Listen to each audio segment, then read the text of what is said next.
디도서 오늘 제목을 이렇게 잡아봤습니다. 선한 일을 힘쓰는 복음의 사람들. 디도서는 총 3장으로 이렇게 되어 있고요.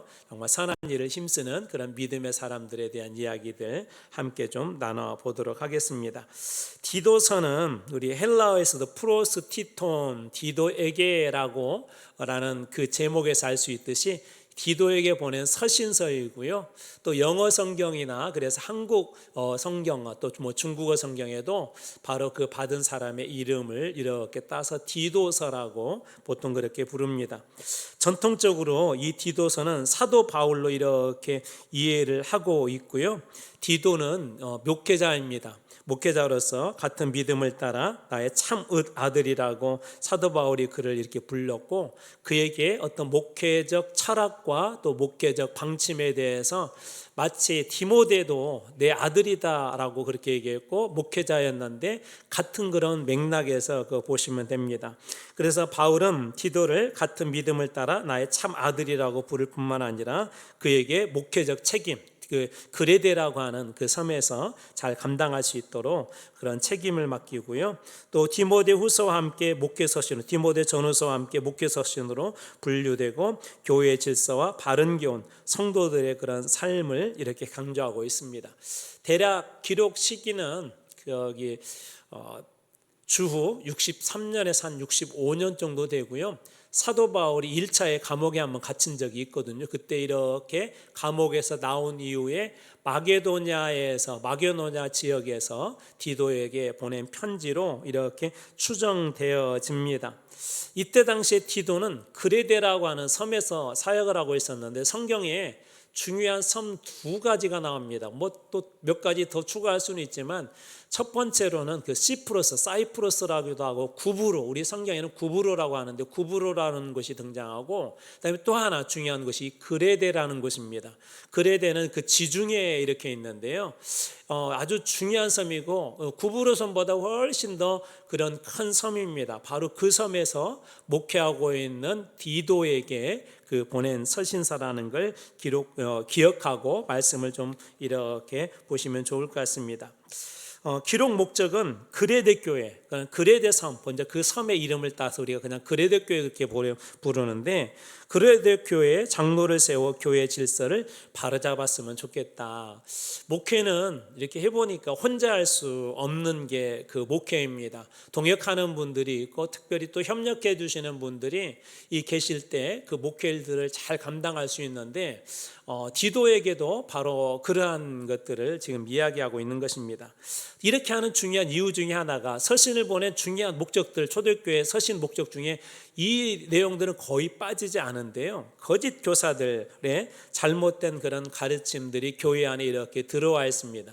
그래서 그 교회 안에 그런 거짓 가르침들을 경계선을 분명히 해서 거짓 가르침과 참 가르침이 무엇인지 디모데에게 다시 한번 일깨워주고, 또 이런 것들을 잘 지켜나갈 수 있도록 교회 안에 리더를 세워야 함에 대해서도 말하고 있습니다.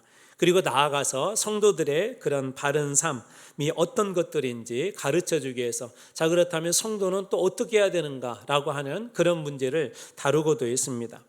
하나님의 은혜가 성도를 변화시켜 선한 일을 하게 함을 이렇게 보여주기 위함도 중요한 목적이고요. 그래서 디도에서에서는 특별히 이것을 보시면 됩니다. 하나님께서 성도를 세워서 선한 일을 하게 하시는 그런 하나님의 그런 역사들을 한번 중점적으로 디도서를 읽어가다 보면 우리의 인생에도, 우리 사람들도 유아기가 있고 영유아기가 있고 유아기가 있고 또 아동기가 있고 청소년기가 있고 청년기가 있고 중년, 노년기로 이렇게 이어지는 것처럼 우리 신앙에도 그런 것들이 있는데, 바로 그런 성도들이 영유아 혹은 유아기적 그런 성도들이 잘 세워져서 바른 신앙으로 또 성장할 수 있도록 그런 부분들, 그래서 성장하여서 가장 중요한 일이 뭐냐면 하나님께서 맡기신 선한 일들을 잘 감당할 수 있도록 그렇게 성도를 세우기 위한 목적도 있습니다. 거기에다가 나아가서 교회가 세상 속에서 복음의 아름다움을 드러낼 수 있도록, 교회는 그래서 마치 천국의 모형과 같고요, 교회는 모델하우스와 같습니다. 우리가 새로운 집을 이렇게 이제 건축하게 되면, 아파트를 건축하게 되면 모델하우스라는 걸 미리 지어서 분양을 하잖아요. 그래서 앞으로 아직 지어지지는 않았지만 앞으로 이런 집에 들어가게 될 겁니다. 이런 아름다운 집에 있게 될 것입니다. 라고 사람들이 그 집을 보고 모델하우스를 보고 아직 지어지지도 않고 입주도 하지 않았지만 그 집을 청약하고 또 거기에 들어가기로 작정하는 것처럼 교회는 마치 그런 모습과 똑같습니다. 그래서 사람들이 교회를 볼 때 예수 믿는다는 게 무엇인가, 또 교회를 볼 때 천국은 무엇인가, 또 교회를 볼 때 그리스도인들이 말하는 사랑이라는 것이 무엇인가를 보여주는 것이 바로 교회입니다. 그래서 교회가 잘 배우고 잘 세워져야 합니다. 그런 교회의 모습들이 잘 될 때 세상 사람들은 교회를 보고 예수 믿으면 저렇게 변하는구나, 예수 믿으면 저렇게 행복하구나, 예수 믿으면 저 사람들이 말하는 천국은 이 땅에서도 그러는데 얼마나 좋을까 하고 세상 사람들이 사모하고 이 세상에 세워진 모델하우스인 교회를 보고 사람들은 교회 안에, 믿음 안에 예수 그리스도를 믿겠다는 믿음 안에 들어오게 되는 것입니다. 그래서 이것을 기록한 목적 중에 하나가 이 세상 속에서 교회의 복음의 아름다움, 복음으로 세워진 교회가 얼마나 아름다운지, 어떻게 아름다운지 보여주기 위한 그런 목적도 있습니다. 기록 배경은 이때 당시에 디도는 지금 신분이 뭐라고요? 목회자. 또 목회자가 누가 있었다고 그랬죠? 앞에 디모데도 목회자였었죠. 그런 목회자로서 그레데 교회를 목회를 하고 있었는데 그레데 섬에 남아있는 부족한 부분을 바로잡고 이게 디도와 이제 성도들이 그 교회를 이렇게 세워나가는데 부족한 부분들이 있었어요. 교회에 연약한 부분들이 있었습니다. 그래서 그 교회들에게 편지한 거죠. 자, 여기에서 퀴즈를 하나 내도록 하겠습니다. 요즘 우리가 수요일 날 보고 있는 성경이 뭐죠? 네, 그렇죠. 요한계시록이죠. 요한계시록도 서신서라고 그랬어요. 요한계시록은 예언서이면서 계시록이면서 서신서인데 이 서신서 보내는 이 편지를 받은 교회들이 등장. 혹시 몇 개 교회인지 기억하실까요? 그렇죠. 7개 교회죠. 그 교회들에게 보내신 목적이 있단 말이에요. 서신서에는 반드시 목적이 있습니다. 바로 이 디도서도 그런 목적들이 있는데 디도로 하여금 고린도 교회를 세워나가는데 이런 부분이 부족하니 디도 목회자 디도 내가 이런 뭘 이렇게 했으면 좋겠다 하는 그런 배경이 있습니다. 그래 다시 한번 보자면 그레데 섬에 남아있는 교회의 부족한 부분을 바로잡고 각성의 장로들을 세우는 사명을 받았다. 그레데 섬이 엄청 크거든요. 그래서 여러 곳에 그런 지도자들을 이렇게 세우는 사명을 받았는데 당시 그레데 사회는 도덕적으로 혼란해서 그레데는 그 섬입니다. 아주 큰 섬이에요. 교회 안에 헛된 말과 속이는 자들, 거짓 교사들의 그런 말들이 있었고 그래서 바울은 디도에게 교회 지도자의 자격, 이 기도자들의 자격은 어때야 될지, 또 바른 교훈을 전하고 성도들의 삶은 어때야 될지, 그리고 선한 일, 교회 가운데서 이루어질 선한 일의 중요성에 대해서 바울이 기록하고자 했던 것입니다. 이런 배경을 가지고 디도서를 기록한 것이죠. 그래서 디도서의 특징도 이와 비슷한데요. 첫 번째로 교회는 질서가 있어야 된다는 거예요. 그리고 지도자들은 자격을 가져야 한다는 것입니다. 교회 안에는 일정한 질서들이 있죠. 어떤 계급을 얘기하는 게 아니라 높고 낮음을 이야기하는 것이 아니라 교회 안에 그런 질서들이 필요합니다. 자, 예를 들자면 우리 교회 건물도 이렇게 기둥이 있는데 기둥은 밑바닥 그런 기초 역할을 하지 않죠. 기둥은 기둥으로서 역할을 할 때 이 교회를 든든히 세우고, 또 우리 기초공사를 하는데 기초공사를 할 때는 그 바닥의 역할을 잘 할 수 있도록 합니다. 그래서 이 재료들이 좀 다르고요, 강도가 다르고요, 시멘트 들어가는 그런 양들이 다릅니다. 더 많이 들어가고 더 적게 들어가고, 어떤 것은 철근이 많이 들어가고 철근이 적게 들어가고 차이는 있지만 교회라고 하는 건물을 세우는데 각자 그 모습대로 다 필요한 것처럼 우리 교회도 그렇다는 거예요. 그래서 누가 높고 낮음이 아니라 교회 안에 그런 일정한 질서들이 필요하다는 것입니다. 또 하나 나아가서 지도자들 역시도 그 자격이 필요하다는 거예요. 지도자들은 어떤 자격을 가져야 될까? 지도자 역할은 너무나도 중요합니다. 아주 오래전에 제가 안산에 있을 때 그 목사님들 몇 분하고 근처에 인천 그쪽에 그 바닷가에 어느 섬에 이렇게 간 적이 있었어요. 물이 빠져가지고 아이들하고 갯벌에 이렇게 들어갔는데 우리 여자아이 하나가, 지금도 제가 그 사진을 이렇게 뒤에서 멀리서 찍어놓은 그 사진 하나가 있는데요, 아빠가 이렇게 걸어가는데 여자아이인데 뒤에서 이렇게 걸어가는 그런 모습을 보았습니다. 아이들은 누구를 닮아가죠? 부모님을 닮아. 이 얘기도 한 번 했던 것 같아요. 저희 시골 교회에 할머니 권사님이 손주를 구역 예배 때마다 늘 이렇게 데리고 다녔어요. 그때는 유치원이나 어린이집이 이렇게 많이 있을 때가 아니었으니까 이 아이가 찬송을 할 때 어떻게 하는 줄 아세요? 이렇게 찬송을 해요. 이렇게 늘 찬송. 누구 보고 배웠을까요? 할머니 보고 배웠어요. 어느 날 애들끼리 이야기를 하는데 이 아이가 갑자기 이런 말을 해요. 애들이 써서는 안 되는 말은 아니지만 어떻게 그런 말을 쓰는지 모르겠어요. 풍신나네. 그런 말을 쓰더라고요. 누가 그 말을 자주 썼을까요? 할머니가 많이 썼습니다. 그러니까 누구를 보고 잘하느냐에 따라서 신앙이 달라지는 거예요. 교회도 마찬가지입니다. 우리 교회에서 그런 할머니 역할을 하시는 분들이 계세요. 어른들이 계십니다. 다음 세대들이 누구 볼까요? 어른들 봅니다. 예배 생활 보고요, 교회 섬기는 생활 보고 그런 거 봅니다. 그런 의미에서 특별히 이 지도자들의 자격에 대해서도 이렇게 이야기하고요. 또 두 번째로 특징이 있는데 바른 교훈과 바른 삶, 쉽게 얘기하면 말씀과 삶은 분리될 수 없다라는 것을 교훈합니다. 이것은 우리 성경 여러 곳에서 이게 보지 않습니까? 자, 말씀 말 따로 행동 따로가 아니라 말씀과 행동이 일치되는 삶, 분리될 수 없음을 보여주고요. 세 번째로 하나님의 은혜가 성도들로 하여금 거룩한 삶으로 이끈다는 거예요. 여러분, 우리 은혜 받읍시다라는 표현을 그냥 쓰는 게 아니라 진심으로 쓰시길 주님의 이름으로 축원합니다. 은혜 받아야 힘도 나고요, 은혜 받아야 주님을 닮아가고자 하는 갈망도 생기고요, 은혜 받아야 예배 시간이 즐겁고요, 은혜 받아야 찬송하는 것도 즐거워요.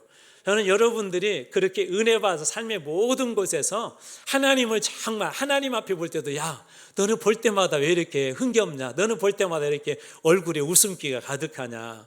여러분 한번 질문해 볼게요. 여러분 어떤 사람을 만나는 늘 막 찡그리고 짜증나는 사람 만나는 게 좋죠? 아직까지 정신 차리고 계시네. 늘 막 웃고 막 감사하고 그런 사람 만나면 어때요? 오히려 힘이 되고 괜히 나도 모르게 막 웃음이 이렇게 나오고요, 나도 모르게 감사가 나오고 그럽니다. 누구를 만나느냐가 참 그 중요한 것 같아요. 성도들의 삶도 마찬가지입니다. 저는 우리 성도들이 은혜를 받아서 여러분의 얼굴이 달라지고 입의 말에 그런 톤들이 달라지고 여러분 마음이 달라지고 신앙이 달라지고 예배드림이 달라지고 하나님 앞에 찬양하고 봉사하는 것들이 하나님께서도 은혜로 말미암아 더 풍성해지시길 주님의 이름으로 축원합니다. 또 네 번째로 선한 일이 구원의 조건은 아니지만, 선한 일이 구원의 조건은 아니에요. 구원받은 백성으로서 맺어야 될 열매임을 얘기하는 거예요. 아까 우리 말과 삶, 이 말씀과 삶은 분리될 수 없다고 그랬잖아요. 말씀은 마치 우리에게 씨앗과 영양분과 같다면 우리의 삶은 열매와 같습니다. 사람들이 예수 믿는 것을 무엇을 보고 안다고요? 우리의 삶을 보고 압니다. 저 사람 교회 다니니 달라졌네. 그 삶을 보고 아는 거예요. 어떤 분의 간증인지 기억은 얼핏 안 나는데, 군대에서 자기 교회 성도의 이야기인데 군대에서 이런 일이 있었대요. 왜 그런 걸 하는지 모르겠는데 그 앞에 배경도 있는데 기억은 안 나요. 근데 이 장면만 기억이 나요. 뭘 하는데 고사를 지내게 됐대요. 고사. 여러분 고사 드리면 같이 참여도 되죠? 아직까지 정신 차리고 계시는 것 같아요. 보통 우리 우상 숭배이기 때문에 안 하잖아요. 근데 하필이면 이제 훈련 받을 때였는가 봐요. 그 중에서도 최고 이제 밑에 있는 사람을 이렇게 뽑아서 고사 지내는데 이렇게 대표로 이제 뭐 지휘관급도 있고, 영관급도 있고, 뭐 지휘관급도 있고, 뭐 또 최고 밑에 있는 사람 세우는데 그 사람 자기가 그렇게 뽑혔대요. 이렇게 뽑혀가지고 고사를 딱 이렇게 지나가려고 하는데 거기에 뭐 영관급은 군대에서는 한 계급 하나만 높아도 이등병한테는 1병 짝대기 2개만 돼도 엄청 커 보이거든요. 저 군대 갔을 때 그랬다고 그랬잖아요. 논산훈련소에 제가 입소하는 날 3일 먼저 오는 애들이 논산 훈련소로 입소대대 훈련소로 들어가는데 저보러 그러더라. 깝깝하다. 3일 일찍 와놓고 그러더라고요. 3일 일찍 와놓고. 군대에서는 3일도 진짜 그것도 부럽더라고요. 야, 쟤네들은 벌써 훈련소로 들어가네.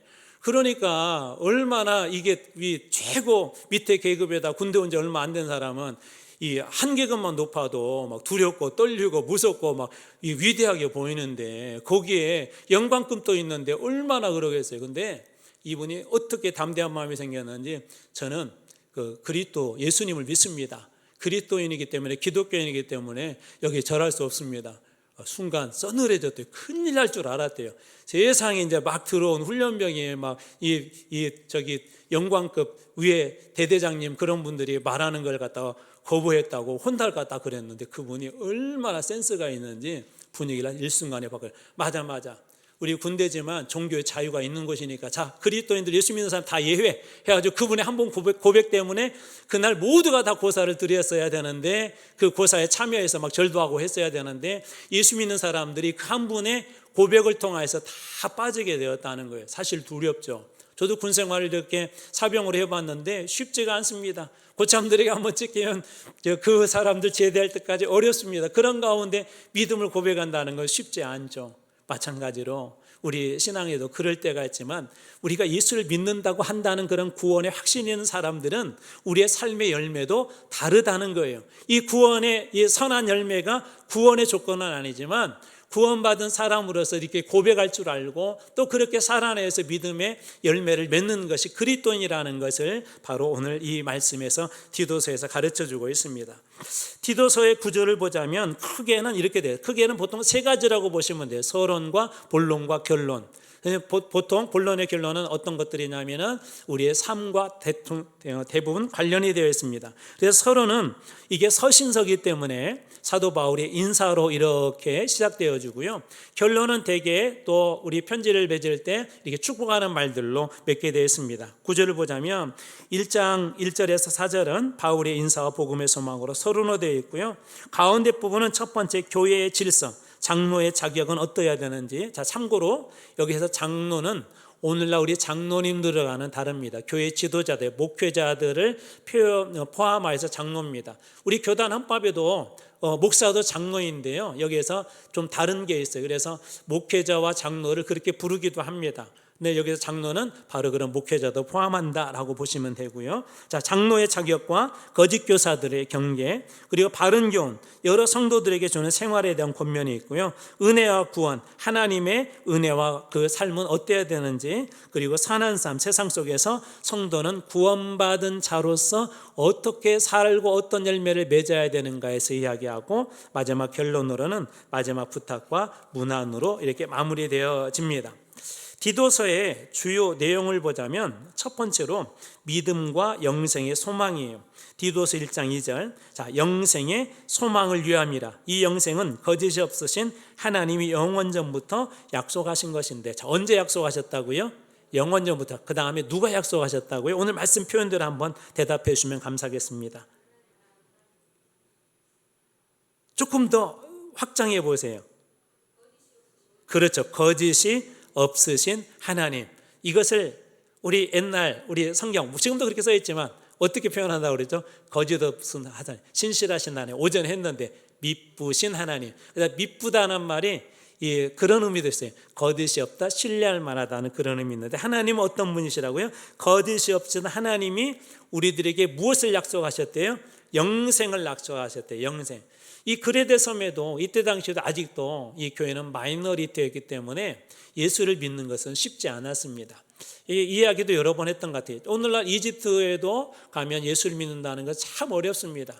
그래서 만약 이렇게 종교의 자유가 있다고 하더라도 그런 나라에서 그리스도인들은 높은 고위직에 올라가기도 힘들고요. 돈을 벌기도 어려워요. 그러니까 경제, 사회, 명예 그 모든 것들을 다 불이익을 당합니다. 그런데도 이 사람들이 복음과 예수 그리스도와 그리고 나중에 우리 죽음의 영원한 그런 영생을 늘 기대하고 사모하며 살아갑니다. 우리가 요즘 보고 있는 요한계시록 7교회에 보낸 편지에도 그런 의미들이 들어있어요. 교회가 지금 핍박을 받고 있지만 교회에 대해서 하나님께서 보여주시는 거예요. 장차 되어질 일을 보여주시는 것입니다. 지금은 세상에 바벨론이 힘이 큰 것처럼 보이지만 앞으로 그리스도인들이 반드시 우리의 죽음 후에 하나님께서 영원히 심판하시고 하나님의 통치가 이루어질 그럴 때가 올 터인데, 왕 대신 우리 그리스도를 통하여서 우리는 영원한 하나님의 나라에 참여할 수 있다. 영생에 관하여서 이야기하고 있는 것도 요한계시록인데, 바로 이 디도에서도 그런 믿음과 영생의 영원한 소망에 대해서 이야기해주고 있습니다. 두 번째로 교회를 세우는 지도자의 자격입니다. 디도서 1장 9절, 미쁜 말씀. 자, 미쁘다, 신뢰할 만하다, 믿을 만하다. 말씀은 믿을 만하다는 거예요. 미쁜 말씀의 가르침을 그대로 지켜야 하리니. 자, 지도자의 자격은 뭐라고요?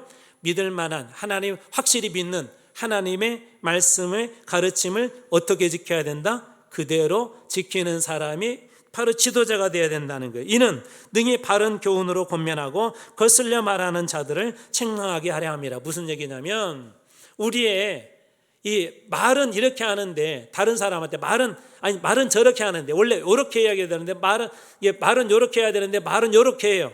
근데 삶은 저렇게 살아요. 그런 사람이 누군가에게 이 말씀대로 살아야 된다고 권면한다면 그 말에 힘이 있을까요? 없을까요? 없죠. S전자에 다니는 분이 자기 회사께 최고 좋다고 말하면서 집에 갔더니 전부 다 L전자에 그것을 다 쓰고 있다면 우리는 그 S전자를 잘 믿지 않을 겁니다. 그런 것처럼 마찬가지예요. 예수를 믿는다고 교회는 다니는데 세상적으로 산다면 세상 사람들은 믿지 않을 건데 지도자는 믿으신 말씀, 믿을 만한 말씀, 우리에게 능력이 되고 은혜가 되고 구원의 길을 알려주신 그 말씀대로 이 말씀대로 살아낼 때 사람들에게 권면할 때 그것이 힘이 있다는 거예요. 세 번째로 은혜의 양육인데 하나님의 은혜는 우리를 거룩한 삶으로 이끈다고 이야기합니다. 죄송합니다. 자, 세 번째로 거짓 교사들을 경계하는 거예요. 디도서 1장 16절입니다. 그들이 하나님을 시인하나. 자, 거짓 교사들의 특징이 뭐예요? 자, 첫 번째 하나님을 시인해 안 해요? 시인해요. 자, 그래서 보십시오. 그대로 지켜야 하리니. 자, 시인하면 어떻게 해야 되죠? 그대로 지켜야 되죠. 이는 또 벗어난대요. 시인하나 행위로는 어떻게 한다고요? 부인하니. 자, 가증한 자요, 복종하지 아니하는 자요, 모든 선한 일을 어떠는 자들이다? 버리는 자다. 정리해 볼게요. 자, 하나님을 이분은 어떻게 해요? 시인해. 행위로는 어떻게 해요? 부인해. 그래서 이런 사람들을 가증한 자요, 복종하지 아니하는 자요, 모든 선한 일을 버리는 자다라고 그렇게 이야기합니다. 그러니까 말과 행동이 일치하지 않아요. 거짓 교사들이 그렇습니다. 여러분, 이단의 가장 큰 죄악이 뭐냐면 이단은 시인해. 우리도 예수님 믿는데요. 우리도 믿는데 그래서 이단 하냐 그랬지만 이단의 뜻이 뭐라고 그랬죠? 이단의 뜻이 끝이 달라요. 끝이 달라요. 처음은 비슷해 보여요. 그런데 끝이 달라요. 겉모양은 비슷해요. 교리도 비슷해요. 근데 끝이 달라요. 그런 거짓 교사들이 뭐예요? 말은 그렇게 해요. 시작은 똑같아요. 그런데 그들의 열매가 전혀 다르다는 것입니다. 자, 네 번째로 바른 교훈에 합당한 삶을 살도록 하고 있는데요. 디도서 2장 1절 오직 너는 바른 교훈에 합당한 것을 말하여. 바른 교훈에 합당하게 사는 것. 우리 무슨 얘기죠? 바른 하나님의 그 말씀대로 살아내는 것. 한번 질문해 볼게요. 말씀대로 사는 거 어려워요? 쉬워요? 어렵죠. 어려운 것들이 있죠. 정말 어려운 것들이 있습니다. 어떤 것들은 이렇게 우리가 그것을 받아들이기 어려운 것들이 있어요. 근데 그리스도인들이 한 가지 좀 다른 게 어렵지만 그래도 순종하여서 해보는 거예요. 어렵지만 성령님의 도우심을 구하는 것입니다. 용서가 어렵지만 성령님, 주님 말씀처럼 용서하고 싶은데 안 돼. 그럴 때 성령님을 의지하시는 거예요. 저도 용서할 수 있는 힘을 주십시오. 또 때로는 말씀대로 살면 많은 걸 손해보려지만 손해보는 앞에서 우리도 방황할 수가 있죠. 그런데 그때 그렇게 기도, 하나님 말씀대로 정말 살기를 원합니다. 손해보더라도 한번 도전할 수 있는 그런 용기를 주십시오. 우리가 기도하며 한 걸음만큼 나가는 것이 바로 바른 삶입니다. 다섯 번째로 하나님의 은혜와 거룩한 삶을 이야기하는데요. 디도서 2장 11절 12절입니다. 모든 사람에게 구원을 주시는 하나님의 은혜가 나타나 우리를 양육하시되 경건하지 않는 것과 세상 정욕을 다 버리고 신중함과 의로움과 경건함으로 이 세상에 살고. 모든 사람에게 무엇을 주시는 은혜? 구원을 주신 하나님의 은혜. 저는 이 은혜도 여러분들에게 있을 줄로 믿습니다. 여러분, 목이 가랄 때 시원한 물을 마시면 시원해진 걸 느껴요? 못 느껴요? 느끼죠. 그렇죠. 여러 가지 이유가 있어요. 몇 가지 이유가. 첫째는 물이 차갑기 때문에도 그렇지만 여러분들이 만약 죽어있는 존재라면 느낄까요? 못 느낄까요?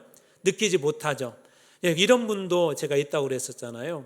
참 그 이야기를 듣는데 마음이 찡하더라고요. 한 이 목회자가 목사님한테 안수기도를 이렇게 받으러 왔는데 이런 얘기를 하더래요. 목사님, 저 내일부터 말 못해요. 알고 봤더니 혀에 암이 생겼대요. 그러니까 이걸 수술을 해야 되는데 그때 당시에는 이걸 다 잘라내야 되는 거예요. 이게 중도장애가 더 어렵다고 하잖아요. 그러면서 그분이 목사님한테 이렇게 마지막으로 이렇게 기도 부탁을 하러 이렇게 왔대요. 이 혀가 없으면 우리는 어느 때는 막 왜 이렇게 음식이 짜냐라고 막 불평하기도 하고, 어느 때는 왜 이렇게 다냐 그렇게 이야기하기도 하고, 어느 때는 이렇게 싱겁냐라고 그렇게 이야기하지만, 만약에 혀가 없으면 행복할까요? 너무 짜기 때문에 차라리 짠맛을 못 느끼는 게 좋을까요? 너무 달기 때문에 단맛을 아예 느끼지 못하는 게 좋을까요? 아니에요. 하나님은 우리의 모든, 우리가 살아있는 존재들에게는 우리 오감은 다 필요해서 주시는 거예요. 통증도 나쁜 게 아니라고 그랬죠. 고통도 나쁜 게 아니라고 그랬죠. 그 고통을 느낄 줄 알아야 그 부분이 문제가 생기는 걸 빨리 조치를 합니다. 고통을 느끼지 못한다면, 만약에 예를 들어서 녹슨 목 같은 곳에 발이 찔렸는데 느끼지 못한다면 어떻게 될까요? 엄청난 그런 위기가 몸에 올 겁니다. 파상풍으로 이어질 것이고, 극균들이 폐를 공격하게 될 것이고, 결국은 죽음에 이를 수밖에 없습니다. 때로 하나님께서 우리를 고통스럽게 할 때가 있어요. 때로 힘들게 할 때가 있어요.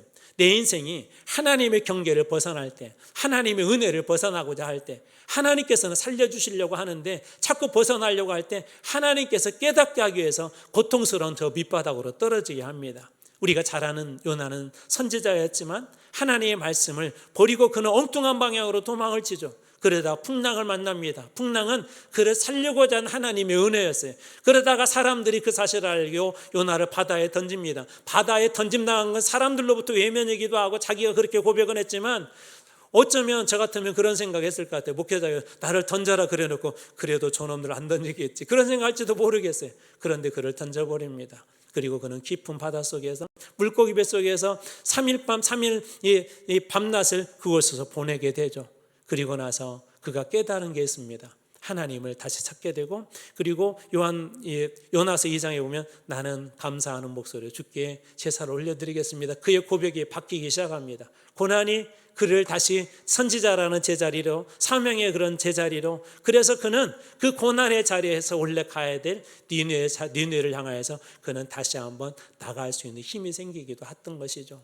여러분, 때때로 고난은 우리들을 그렇게 살리는 하나님의 축복인 것을 믿으시기 바랍니다. 힘들고 어려울 때 그렇게 하나님이 나를 살리려고 하시는구나, 하나님께서 우리를 살리기 위해서 그렇게 한다는 거예요. 그래서 하나님의 은혜는 하나도 버릴 것이 없습니다. 좋은 것만 은혜가 아니라 때로는 고난도 하나님 은혜로 주신 것을 믿고, 그 고난을 잘 받아들이고 해석하고 방향을 다시 설정하게 되면 고난 가운데도 은혜를 주신 하나님을 여러분들이 만나게 될 줄로 믿습니다.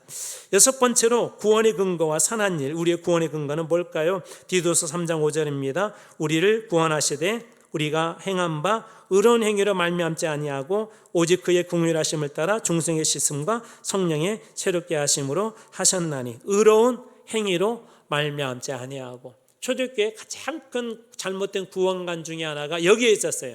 행위에서 구원받는다, 행위로 구원받는다. 여러분, 우린 어떤 행위로 구원받은 게 아니라, 행위는 뭐냐면요, 구원받은 자로서 그렇게 사는 거예요. 이 돌감람나무와, 예를 들자면 참 감람나무가 있는데, 이렇게 우리가 소위 접붙인다고 하잖아요. 접붙이게 되면 이제 달라지죠. 예전에는 그냥 조그마한 그런 열매만 맺고 먹일 수 없는 열매만 맺었다면, 좋은 열매를 맺는 게 당연한 것처럼 하나님 앞에 우리가 구원받은 그런 백성들은 선한 일로 구원받는 게 아니에요. 우리가 주님의 자녀가 되었으면 그렇게 살아내게 되어 있습니다.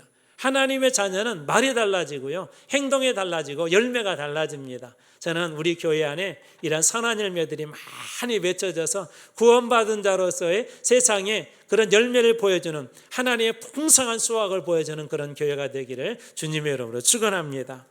마지막으로 디도서의 교훈인데요, 바른 교훈이에요. 교회는 어디에 세워져야 된다고요? 하나님의 말씀 위에 세워져야 됩니다. 꼭 기억하시오. 교회는 어디에? 하나님의 말씀 위에 세워지는 거예요. 그래서 여러분 늘 기도할 때 우리 교회를 말씀에 세우십시오. 우리 6월달 설교 대주제가 뭐죠? 말씀 동행입니다. 우리 교회가 4가지 중요한 핵심 가치를 여러분들하고 계속 나누고 공유하고 와 있는데, 첫 번째가 뭐냐? 말씀이에요. 말씀으로 양육되어서 그리스도의 선한 일꾼으로 쓰임받는, 말씀은 모든 것의 기초입니다. 그래서 이 바른 교훈은 무엇에 근거하냐면 하나님의 말씀입니다. 자, 한번 보겠습니다. 디도서 1장 9절, 믿본 말씀의 가르침을 그대로 지켜야 하리니 이는 등이 바른 교훈으로 권면하고 거슬려 말하는 자들을 책망하게 하려 함이라. 우리 신앙도 하나님의 말씀으로 세워질 주님으로 축원합니다. 자, 두 번째로는 지도자의 신실함이에요. 지도자는 무엇과 무엇이 함께 준비되어야 된다고요? 말씀과 삶. 말씀과 삶은 분리할 수 있다 없다? 없다는 거예요. 여러분, 뿌리와 가지가 연결되어 있어야 온전한 열매를 맺는 것처럼 말씀과 우리의 삶은 그렇게 연결되어져 있어야 합니다. 자, 예수님은 무엇이고 우리는 무엇이라고 요한복음에 되어 있죠? 예수님은 포도나무고 우리는 가지라고 그랬죠. 가지와 포도나무는 붙어 있어야 돼요? 떨어져 있어야 돼요? 붙어 있어야 되죠. 붙어 있을 때 풍성한 열매를 맺을 수 있습니다. 예수님께 붙어 있을 때 풍성한 은혜의 열매를 맺을 수가 있습니다. 그래서 삶과 우리의 말씀은 분리될 수가 없습니다. 그래서 지도자도 그래야 된다는 거예요. 7절, 1장 7절. 감독은, 지도자는 하나님의 청지기, 하나님께서 맡은 청지기로서 책망할 것이 없고 제 고집대로 하지 아니하고 급히 분내지 아니하며 술을 즐기지 아니하며 구타하지 아니하며 더러운 이득을 탐하지 아니하며, 책망할 것 없어야 되고 고집대로 생각대로 내 마음대로 하지 않아야 되고 급히 분내지 아니해야 되고 술을 즐겨하지 아니해야 되고 또 구타하지 아니해야 하고 더러운 이득, 자기 이득을 위해서 해서는 안 된다라고 그렇게 이야기합니다. 또 세 번째로 은혜의 양육이에요. 하나님의 은혜는 우리를 거룩한 삶으로 이끈다고 그랬죠.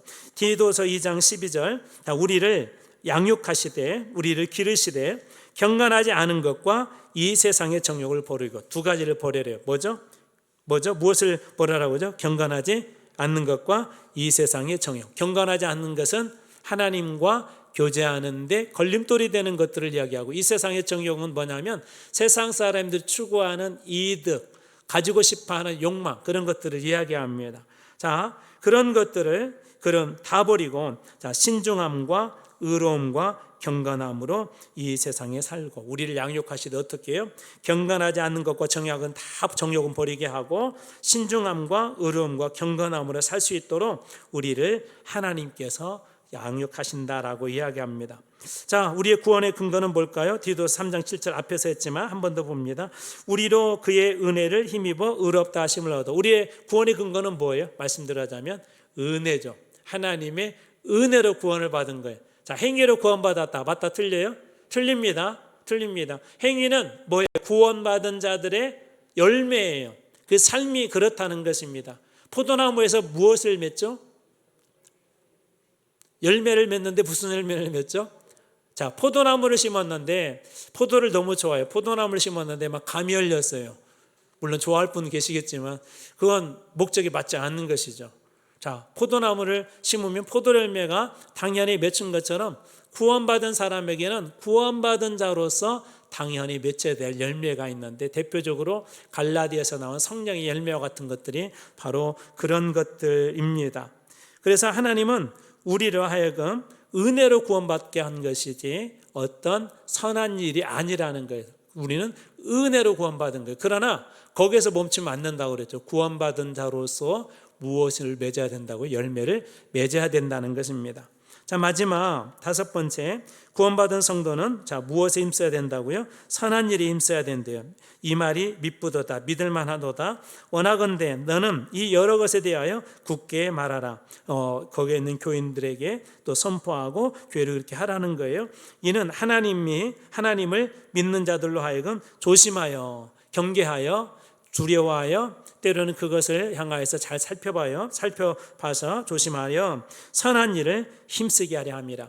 그러니까 디도서 여러분 쭉 이렇게 한번 살펴봐서 알겠지만, 우리 구원은 은혜로 구원받았지만 은혜로 구원받은 사람들은 어떤 일에 힘쓰도록 부름받았다는 거예요? 선한 일에. 어떤 선한 일은 당연하게 우리가 맺어야 될 그런 열매라는 것이죠. 자, 이것은 아름다우며 사람들에게 유익하다. 방금 읽어드렸던 이 선한 일의 마지막 부분은 이것은 아름다우며 사람들에게 유익하대요. 자, 여러분들은 구원받은 그런 사람으로서 교회를 세우는 일에 아름답게, 또 이렇게 교회를 세우는데 사람들을 유익하게 하는데 그렇게 쓰임받고 있습니까?